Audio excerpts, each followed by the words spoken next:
hello everyone. Good morning and good afternoon. I am in India and it's real early morning for me. So without wasting any further time, I'll just start with today's topic, which is top 10 network attacks and vulnerabilities. A brief introduction. So this is primarily focused on the network side, and we are not considering the application level attacks here. So this is designed to give you guys a brief overview of the top 10 most critical network vulnerabilities. As I mentioned, these are not all the attacks or the threats, these are just the most common ones. Before we get into those, it would be good to explore the possibilities of the vulnerabilities cropping up in our systems. So the question that comes to everyone's mind is why are we vulnerable, right? So there has been advancement in technology in last like 20-25 years. There has been a lot of advancement, but correspondingly the quality control measures have not grown in terms of securing the systems, implementing proper process controls. So that's why these systems or applications or networks are left with known vulnerabilities or the existing vulnerabilities, and these are the legacy vulnerabilities that are coming up now as part of our previous doings, right? So other than that, the other major concern is our laziness. So whenever we install anything, wherever we spin up a new server, we take very less pain to actually go and look for known vulnerabilities or look for a very good configuration and select everything so that it is in the secure mode. So that is why we are vulnerable. And just to add to it, and we'll see in our demo today towards the later part of this slide that it is not a rocket science, obviously, and we have seen previously in production applications or in production networks that even companies like the giants of the internet have left very trivial loopholes which are very easy to find, right? So something like default username and passwords, default installations, unnecessary ports open, anonymous logins. So so this is what we have seen in past. So definitely hacking is not a rocket science. So after this particular slide or this particular demo, I hope you guys would have a better understanding of the network level attacks and how to test, how to mitigate. And after my demo, you'll be probably able to get more interest in network level attacks. So without wasting further time, I just wanted to get into the top 10 network level attacks. The first one of those is default OS installations, right?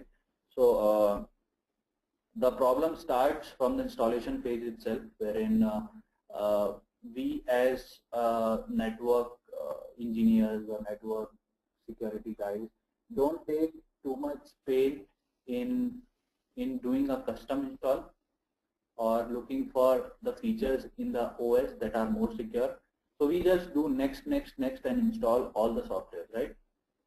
So this is basically a war between our convenience and security.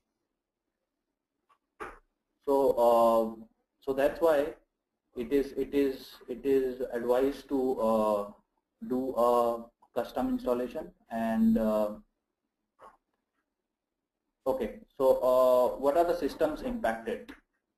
So typically all the systems, including Unix, Linux, Windows, Mac OS, and are impacted by this because default configurations, when you don't look for security best practices while installing an OS, they might creep in some vulnerabilities into the system. As I mentioned, everyone is vulnerable to this. If you use default vendor installation programs, then you are vulnerable. Extra services, because whenever you install a default installation of an OS, there are some extra services that gets installed, and because of that, unnecessary ports are opened into your system, and ports are like the entry doors, right? So whenever an attacker would want to hack anything, he would look for doors, and ports are the easiest way to get inside the system. How to protect? Obviously, if you have already installed such default installation, the first thing that you need to do is to basically remove unnecessary services. And from next time, whenever you are doing an OS installation, make sure that you are doing the minimum installation which is required as part of that particular OS. And in order to have the best practices for any OS, be it Unix, Windows, Mac, BSDs, so you have to look for the benchmark tools, and CIS security benchmark tools are one of the most important ones and leading industry leaders in providing benchmarks for your installations. Okay, so let's move on to the next one, which is R commands, right? So R commands, I hope no one uses them these days, but still, these are like the some very old features or classic examples of temporary code living in your system, which was planned as part of replacement for like telnet or FTP programs previously, but to our ultimate surprise, people have not stopped using these still. So these are like the ultimate tools that an attacker could use to exploit your system if these services are running in your system, right? So typically it does not require any password, and you can actually log in using that. So rlogin, rsh, or rcp are typically the R commands, and all Unix and Linux systems are affected by this. So how do you check that you are vulnerable, right? So you have to look for your .rhost or /etc/host files, and then see whether these commands are there. And then you can actually run a command, r-command in etc/initid.config to disable these. Very simple, small steps that you can take to disable these services which are vulnerable, and these are all the legacy things which can lead to a major hack. Okay, so the next one is LPD. So LPD is again Unix line printer control program. So it typically listens on port 515 for all incoming requests, but it has like a major buffer overflow vulnerability, which attacker can exploit to gain complete access to your system. And I will be demonstrating you a similar kind of attack later in our demo session. We'll be using a malicious software and then seeing how we can get access to a system using that. So typically Solaris and Linux are impacted by these. How to check am I vulnerable, right? So the ultimate thing is to check the patches, and if you are missing a critical patch, that means you are vulnerable. So again, to protect from it, it's basically to update the patch and install the latest versions of Solaris and Linux, right?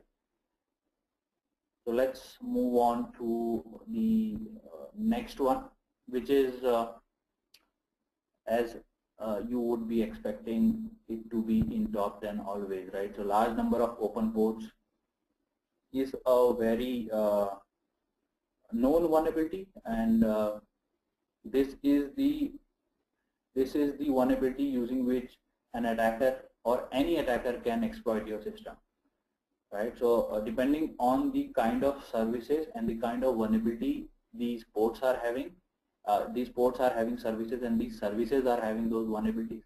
Anyone can any attacker can have access to your system based on the exposure of your system to these services, right? So if these services have majorly privileged access to your system, then if an attacker can exploit these services and gain access to these services, then the same level of access can be granted to the attacker. Multiple things here. There are multiple port scanners. Simply you can use Nmap, which is a command line utility, or you can use, if you are not very much comfortable with that, you can use Nmap. So just by providing the IP address, you can get the open ports and the vulnerable services running on those. Nessus is another tool which is a very effective tool. So it's kind of add-on to Nmap. So wherein it runs Nmap, it looks for open ports, and then it looks against its database for the known vulnerabilities for the services or the vulnerable versions of the services running on those, right? So it's very easy to find out ports and then look for known vulnerabilities on the services running on those ports.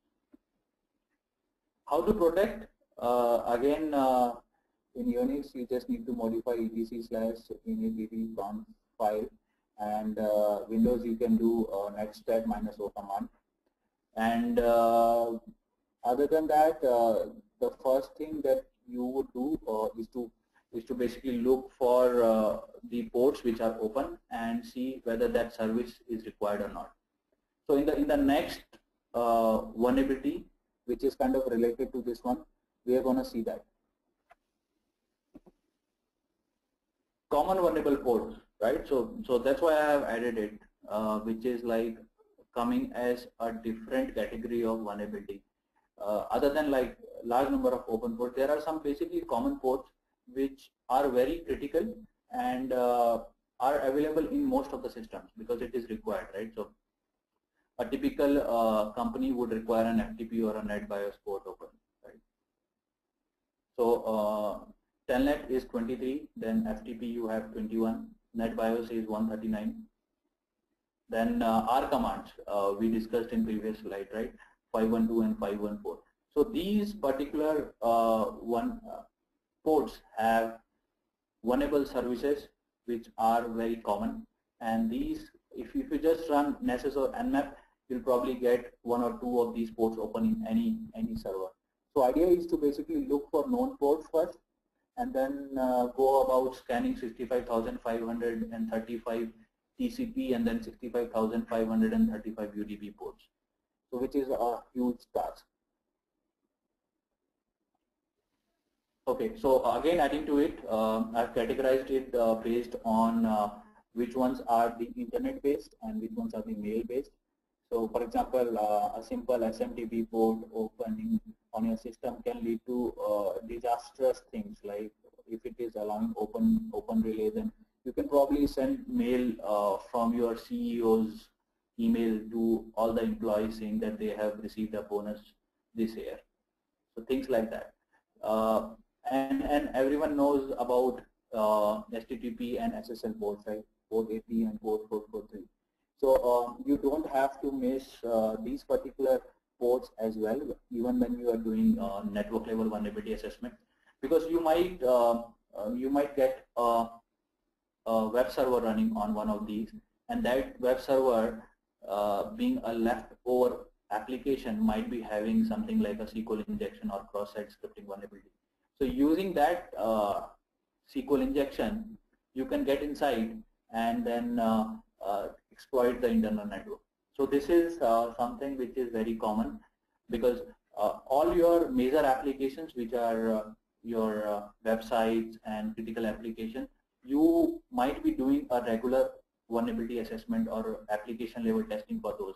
But when you have a leftover IP like this, which is running some old versions of vulnerable software or a web server, then it becomes very easy to exploit those. Okay, so it's just an addition to what I discussed. So the next one is kind of a countermeasure or a proactive thing. So it's not a vulnerability, because we can debate on it, and some people might think that it is not a vulnerability. But something which is missing, I consider it as a vulnerability, right? So if you are not keeping logs, if you are not monitoring your logs, and if you are not logging your critical things that are happening to your databases, OSs, or network devices, that means you are missing on a very critical aspect of security, which is required to trace back a hack, right? So that's why logs are considered business records, and every system is impacted by this if you are not holding logs for your critical assets, right? So be it your database logs, be it your OS logs, be it your network devices logs. So all these systems would need to have these logs, and if you are monitoring those logs, then that is an added advantage, right? So just keeping logs would not be sufficient, because until and unless you are analyzing for a suspicious action, it is not suggestible to keep logs. And whenever there is an attack, your devices like IDS and IPS also are considered under these, keeping logs and monitoring those. So that's why companies host IDS and IPS and monitor their network continuously to get who is accessing what and what kind of attacks or what kind of inputs their applications or their servers are getting, so that they can block it at that level itself. Okay, so the next one is web server traversal. So this is a typical directory listing or directory traversal vulnerability, wherein I hope you guys are aware of Unicode, right? So Unicode in equivalent of front slash is &2f, right? And Unicode equivalent of backslash is &5c, right? So you can actually represent these characters using overlong sequence, which are technically invalid but effective, right? So using these Unicodes, you can actually traverse the directories inside a server.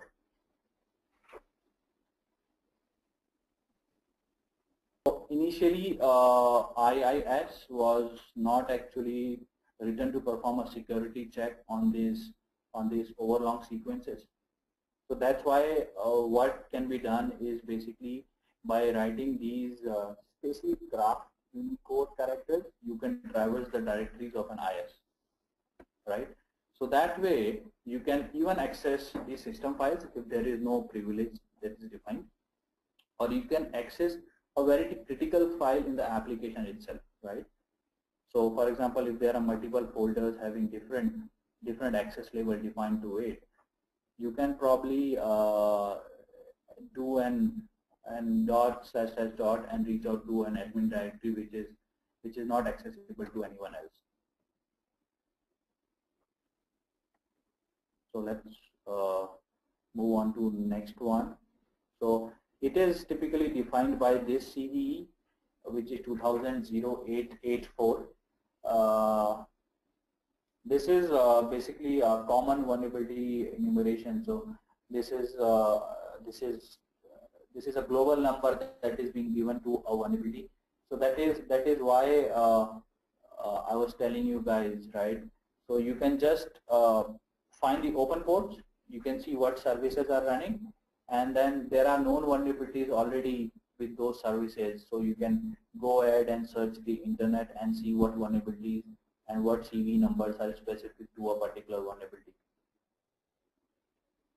this is how I was telling you guys to craft this particular query. So herein I am actually running it on command.exe, and I can traverse it between the directories, right?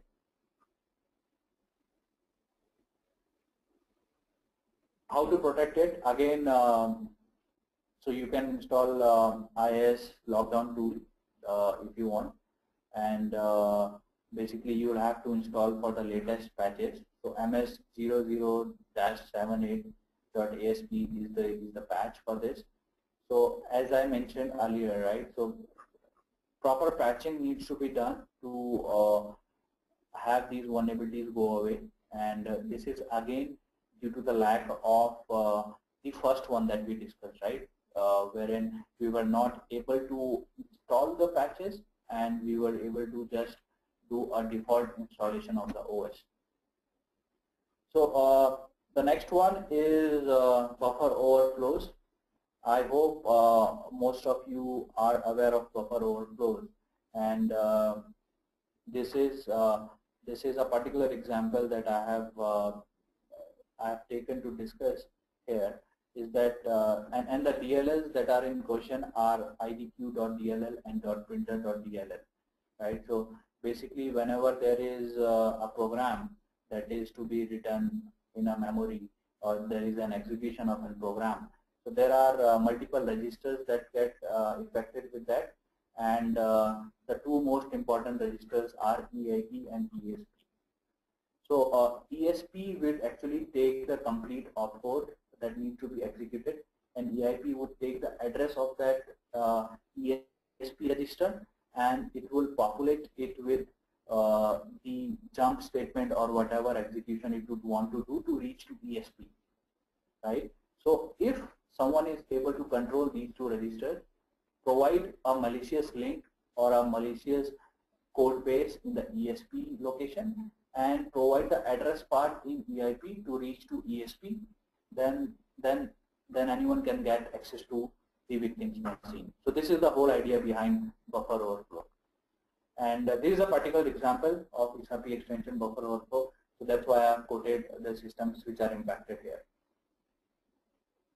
Again, how to fix these buffer overflows or the vulnerabilities which crop out of buffer overflow is to basically install patches. So basically what people or the hackers do in buffer overflows is basically do fuzzing with your memory addresses, and try and get control over the registers, right? So it's not very easy to get the exact location address or the exact address within the register to get control of. So for that you need to do a lot of fuzzing.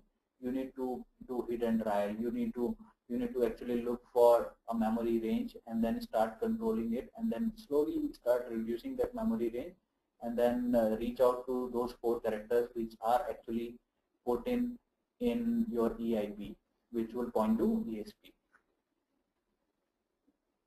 So the next one is basically null or anonymous logins. So null or anonymous logins allow any anonymous user to retrieve username or share information over the network from a targeted machine, right? So these are actually anonymous logins. So you don't have the passwords for it, and it was actually defined with the OS to actually have some services talk to another services without actually being able to log in, right? So if one of your services needs to talk to some other services, then they might use null session, and to our knowledge, what has been done over the years is basically attackers have started exploiting these, because they know that these services are anonymous or these sessions are anonymous, and anyone who gets hold of these sessions can use it to log into other machine, right? So it basically allows a user or a program to connect to a machine without authentication. So that is the whole idea, right? So it is like one of the most exploited vulnerability, but over over the years it is losing the grace or the charm that it used to have, but that's why I have kept it at number 9.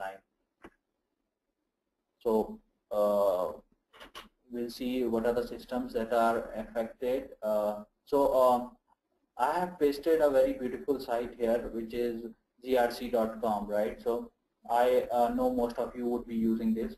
So you can just go to it, and basically you can click on Shields uplink to see your system's SMB exposure. So it's a beautiful site. It provides you with other things as well. You can actually do your port scanning and network level scanning as well.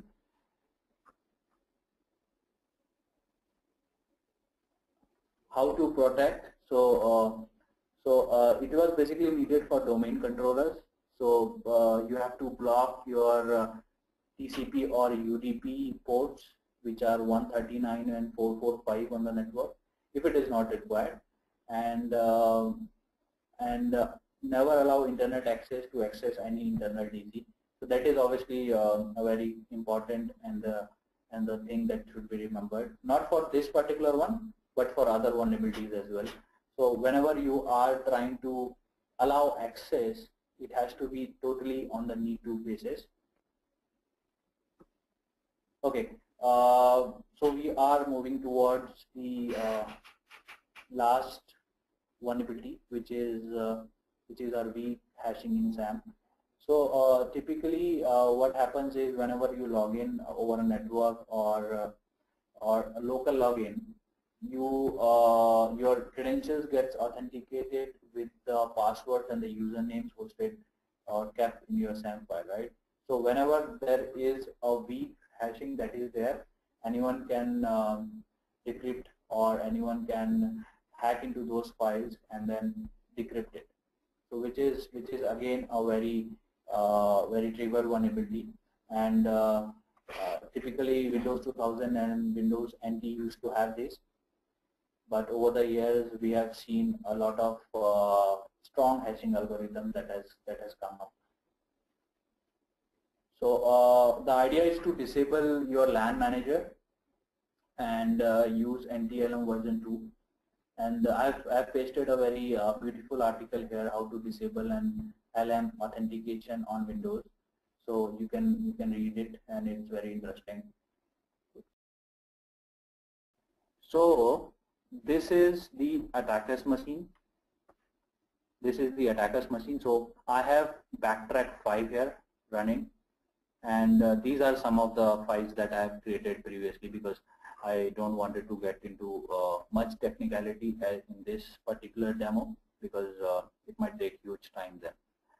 And this is a typical Windows XP machine which is used by victim, right? So as you would have guessed, victims always use Windows, and attackers would use all the fancy looking Mac OSs and Ubuntu's of the world. So that is how I have created this. So we have backtrack here. This is the attacker and this is the victim. So as you could see here, we have a vulnerable software which is easy RM to MP3 converter. Why I have used this particular one, I don't know. This is the only software, or the most easily available software I could get and exploit it for buffer overflow vulnerability. So that's why I have used it. And there are a couple of other tools that are here. So one is immunity debugger. All right. So this is basically the debugger. So we'll open the exes using this debugger and then see what kind of values are getting added to your registers. We discussed about EIP and ESP, right? So we'll see in the immunity debugger what exactly is happening, and then we'll try and control the value of ESP and EIP and see if we can get access to remote machine by doing a buffer overflow using this particular vulnerable software which is here, right? So in order to do that, there are some I would say disclaimers. So since I'm using it on the same machine, So ideally, both these systems are on the same LAN. Okay, but chances are huge, right? So by just exploiting this particular software, you can get access to complete machine. So I'll just start by opening our software, which is RM-MP3 converter. So I'm just playing Immunity Debugger.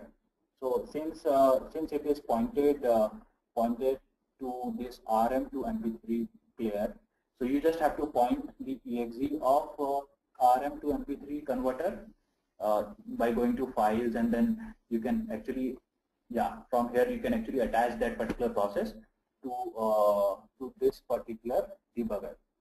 So after that, whenever you play that button, it will open it, and all the registers which are there with all the memory location, you could actually see it here. So I'll not get into the technicalities of the particular tool here, because it's very vast, and we will have to sit for a complete class, and I'll be teaching it in my session there in Malaysia. So this is what it is happening. So as soon as I am clicking on it, the converter is opening. So now we'll go ahead and see what can be done.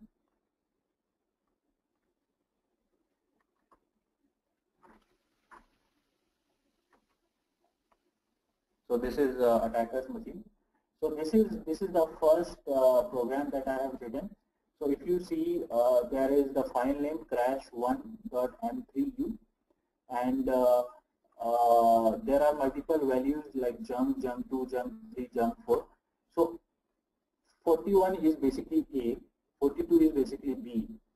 So what I am doing is basically putting 26,064 A's in a particular memory location, and after that next 4 I am putting B, next 4 after B I am putting C, which is 43, and after that I am putting D, 44, right? And rest is all junk. So this is a file that I have created. So what I'm going to do is basically make it a Perl file and then copy it to the victim's machine. So victim's machine, it can be done by hosting a malicious web server or by sending a phishing email, right? So now we will go and check the victim's machine, which is Windows XP.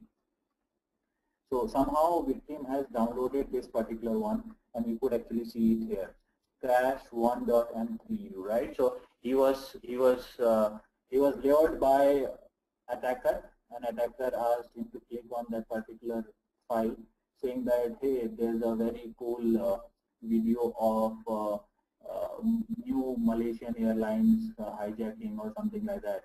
So definitely people would click on it, and we will see what happens.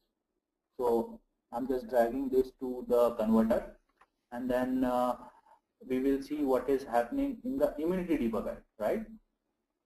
So if you see the ESP here, so I hope you guys are able to see my screen. It's very small here. So if you see the ASCII values, the first 4 are D's and rest is E in ESP, right? Let's go down. In EIP, you could actually see 42, 42, 42. So if you see, by executing that particular file, I was able to control these values which are supplied by me, and those are getting pasted in these registers, right? So now the next step would be to actually put a malicious code in the EIP area, which is 42, 42, 42, and in ESP I would provide something which is pointing to EIP, and it would be the jump statement. We'll see that how it works. So let us craft the next vulnerable file, which will go to our attacker's machine. Okay. So I have already created it for you here. Okay.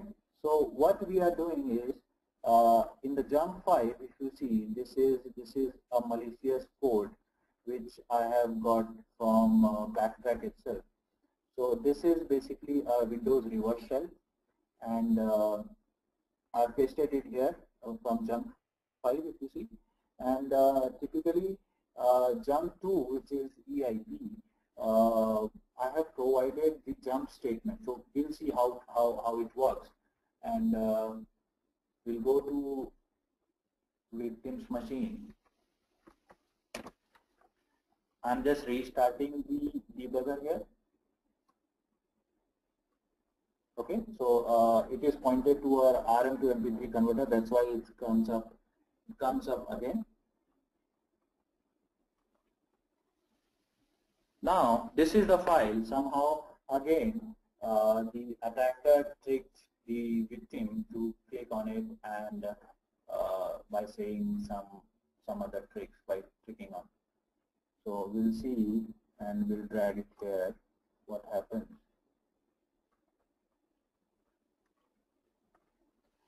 Okay, so I hope you guys understood what has happened here.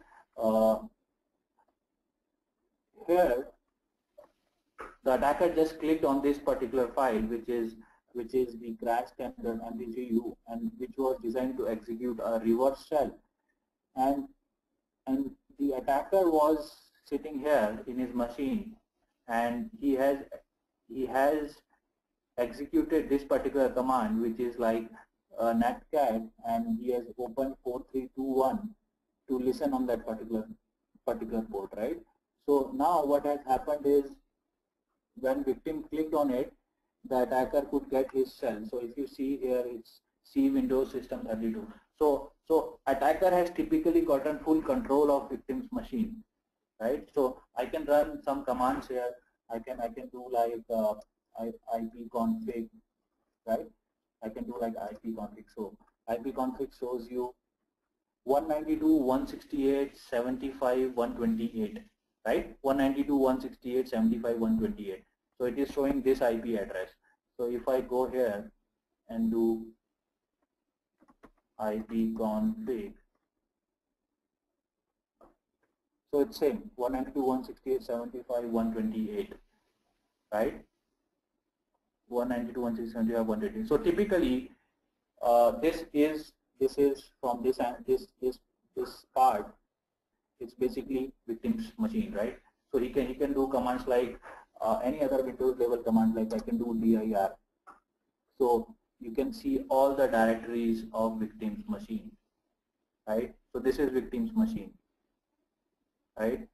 So this is being displayed at attacker's side. So this is attacker's Ubuntu machine, and he is able to see all the folders or all the directories in victim's machine. So typically, what we have done is basically exploited a very simple buffer overflow vulnerability in the RM to MP3 converter software, and using which it was possible to get reverse shell, and using which attacker could execute system level commands. So this is again can be classified under buffer overflow or missing patches, which we have already discussed in our slide.